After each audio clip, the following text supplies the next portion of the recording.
విజయసాయిరెడ్డి పాపాలన్నీ చేసేసి ఇప్పుడు రాజీనామాతో రాజకీయాల నుంచి తప్పించుకుంటున్నారని ప్రకటించడం విచిత్రంగా ఉందని టీడీపీ నేత సోమిరెడ్డి చంద్రమోహన్ రెడ్డి తెలిపారు.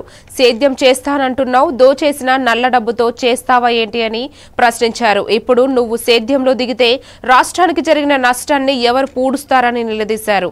2004 నుంచి 2009 వరకు అప్పటి సీఎం కుమారుడిని ముందు పెట్టి ఏటుగా సకల పాపాలు చేశావని విజయసాయిరెడ్డిపై సోమిరెడ్డి చంద్రమోహన్ రెడ్డి మండిపడ్డారు. గత 5 ఏళ్లు అరాచక పాలనకు, దోపిడీకి రైట్ హ్యాండ్ గా నిలిచి ఏటు స్థానాన్ని కొనసాగించావని అన్నారు. పాపాలన్నీ చేసేసి ఇప్పుడు రాజీనామా చేస్తానంటే పరిహారం జరిగేదెట్లా అని ప్రశ్నించారు. ఇప్పుడు దోచుకున్న 43,000 కోట్లతో పాటు మొన్న 5 ఏళ్లలో జగన్ తో కలిసి దోచేసిన 1,00,000 కోట్ల ప్రజల సొత్తును ముందు బయట పెట్టాలని డిమాండ్ చేశారు. సానుభూతి చూపించి క్లోజ్ చేశారు. అటువంటి దుర్మార్గుడు నువ్వేంటో. మా కుటుంబం పక్కన అల్లిపురం దగ్గరలోనే, నీ ఊరు తాళ్లపొడి, మీ ఇల్లు ఏంది, మీ కుటుంబం ఏంది, మా కుటుంబం ఏందో తెలుసు నీకు. తాతలు తండ్రులు ఇచ్చిన ఆస్తులు అమ్ముకున్నాడు మేము. బట్ మీరు ఏంది, మీ చరిత్ర ఏంటి?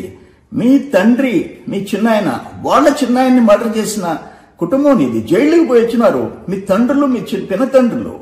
అటువంటి పరిస్థితి మాకు లేదు. మా పెదనాయన కూడా జైలుకి పోయాడు, సోమిరెడ్డి ఆదినారాయణ. స్వాతంత్రం కోసం పోయినాడు. 5 ఎకరాలు భూమి ఇచ్చింది గవర్నమెంట్ ఆ రోజుల్లో. ఈ రోజు పేదోళ్ళకి ఇళ్ల స్థలాలు ఇచ్చేస్తే కోట్ల రూపాయల వాల్యూ.